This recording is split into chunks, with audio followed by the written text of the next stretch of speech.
On the 21st of September 2024, I gave a short speech to a group of young people about podcasting and AI. In general, my speech was dismissive of artificial intelligence as it relates to podcasting. I argued that AI doesn't yet have the ability to sound human enough, understand nuance well enough, or craft a story in a way that would make it an engaging thing to listen to as a podcast. But I also noted that considering the exponential nature of artificial intelligence, the future was a massive question mark. So, in short, an event about AI in the future invited me, a not young person who hardly understands basic computing skills, to speak about the future and AI. Perhaps not the best choice. But anyway, during the event, a young man named Kevin approached me and said he wanted to introduce me to a program that could fool me into believing it was real humans having a real conversation. I was, to say the least, skeptical, as many times I've listened to those, "You'll never be able to tell the difference between the AI and a real human voice. Try these and see if you can spot which is which, blah blah blah." And I've always been able to tell the difference. Kevin smiled and said he would send me a sample of what he was talking about. I said, cool, looking forward to it. True to his word, the next day he sent me his sample, and I was, shocked and even a little disturbed. This AI program from Google called Notebook LM did in fact sound like real humans talking. There were pauses, breathing sounds, and even some tripping up of words such as saying Formosa, stumbling with a word, a very human trait. It was an eye and ear-opening experience. So I forwarded the sample Kevin sent me to a few friends without telling them that it was AI. And each person reacted the same. They said, cool, what media outlet did this story about Formosa files for you? No one suspected it was AI. So after some experimenting, what you're going to hear next is a very short segment about footbinding in Taiwan, and info on how the Japanese essentially stamped it out. No pun intended. The information from this chat was collected from two articles. The first from TaiwanInsight.org, an article by Kate Allenson-Conlon. Her piece was called The Rise and Fall of Tanzu, A Short History of Footbinding in Taiwan, written in June of 2024.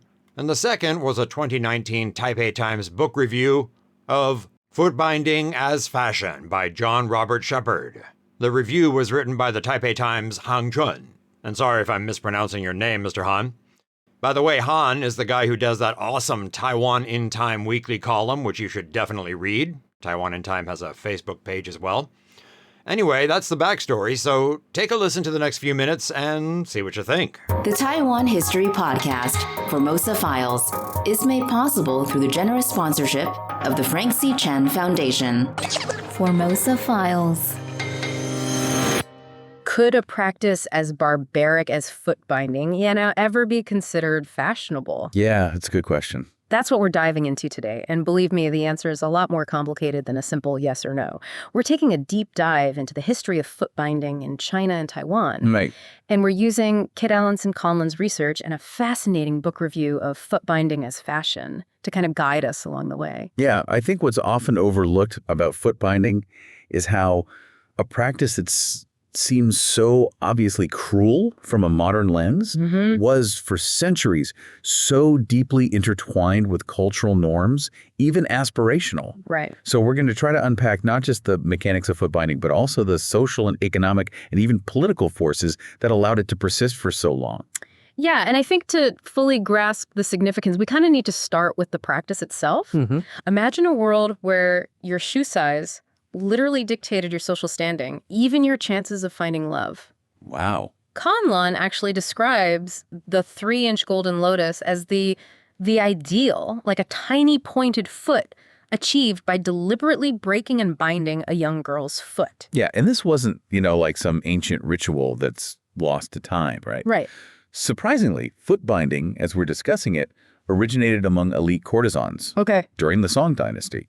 And it's a fascinating example of how a practice associated with power and desirability even can trickle down through society and become deeply ingrained. It really challenges, I think, the image that pops into our heads when we hear, traditional China, doesn't it? Precisely. And that's where Taiwan's story becomes particularly illuminating, I think. During their colonization of Taiwan, the Japanese kept meticulous records on footbinding.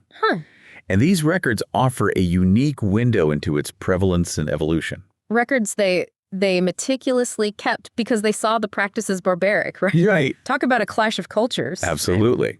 But those records are invaluable.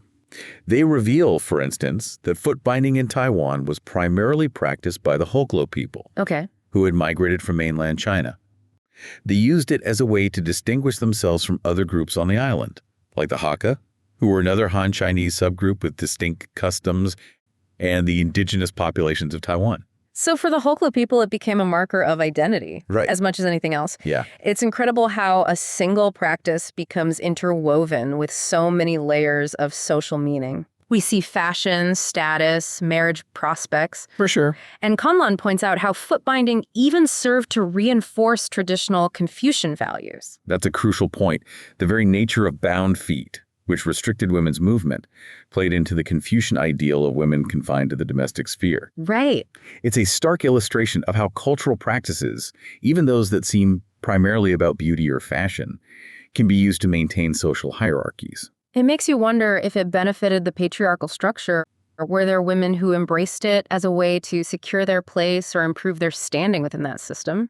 It's almost like as society changes, the practice itself evolves alongside it. Yeah. And speaking of evolution, as both China and Taiwan, enter the 20th century, foot binding takes on yet another layer of meaning. Indeed. This is where we see the concept of conspicuous consumption come into play. Okay. So while the practice originated among courtesans, it eventually became a way for wealthy families to essentially advertise their prosperity. Conlon talks about how families would use foot binding to signal that they were so affluent their daughters could be spared from manual labor. That's a fascinating paradox. Yeah, it reminds me of those designer handbags that cost thousands of dollars and are completely impractical for everyday use. They're less about function and more about making a statement about the owner's purchasing power. But in this case, it's a human being whose life is being constrained by this status symbol. It's a poignant parallel. And it speaks to the kind of complex ways in which cultural practices can be adapted, reinterpreted across different eras. Right. But of course, this evolution takes a sharp turn when the Japanese perspective enters the picture. Right, because up until this point, we've largely been discussing the Chinese and Taiwanese perspectives on foot binding. But with Japan's colonization of Taiwan came a completely different set of cultural values. Yeah. And with those values, a condemnation of foot binding. Exactly. The book review you shared categorizes foot binding alongside queue-wearing and opium smoking as the three degenerate practices the Japanese sought to eradicate. Wow. From their standpoint, foot binding was not just cruel, but also a symbol of backwardness that hindered progress. And their approach to eradicating it seemed surprisingly systematic. The Japanese, they implemented a multi-pronged approach. They conducted censuses specifically to track the prevalence of foot binding, which revealed some startling statistics. For example, in 1905, 68% of Taiwanese women had bound feet, highlighting the scale of the practice they were up against. Yeah, it's incredible how these records provide such a clear window into that period. Right. What other tactics did they use? They also launched these extensive education campaigns, particularly targeting young girls. They framed unbound feet not only as healthier, but also as more modern, more aligned with their vision of a progressive society. It sounds like they weren't just trying to dismantle a practice, but they were trying to re-engineer a cultural mindset. And their efforts eventually culminated in a complete ban on foot binding in 1915.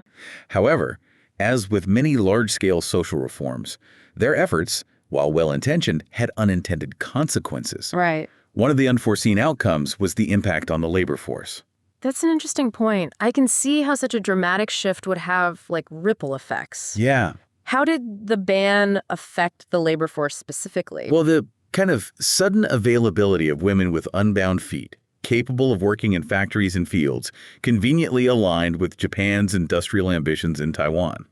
So while they were advocating for women's liberation on one hand, they were also perhaps unintentionally benefiting from it economically on the other. Yeah. It makes you question the true complexities of social reforms, doesn't it? It does.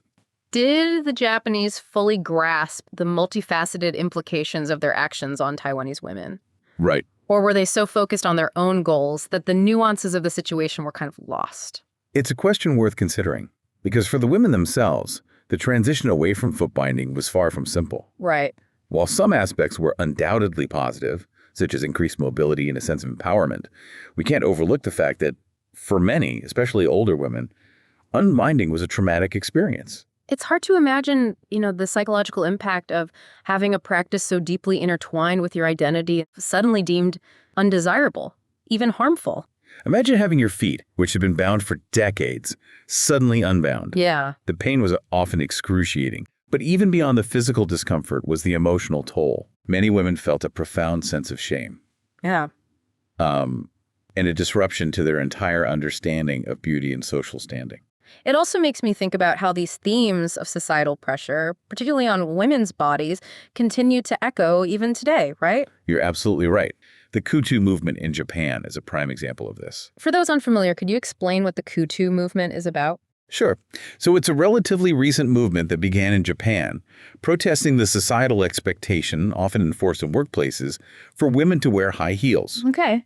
The name Kutu is actually a play on the Japanese words for shoes and pain. Huh. And those behind the movement draw a direct comparison between the modern-day expectation of wearing high heels and the historical practice of footbinding. Interesting. Both, they argue, involve enduring pain and limiting mobility for the sake of societal expectations rooted in a particular standard of beauty. It's a powerful analogy, and it really drives home the point that while the methods may have changed, the underlying pressure on women to conform to certain ideals of beauty persists. It makes you wonder what other seemingly innocuous practices today might be viewed with similar horror by future generations. Exactly. And I think that's a powerful note to end on. And to our listeners, we hope this deep dive into the history and cultural significance of footbinding has given you much to reflect upon.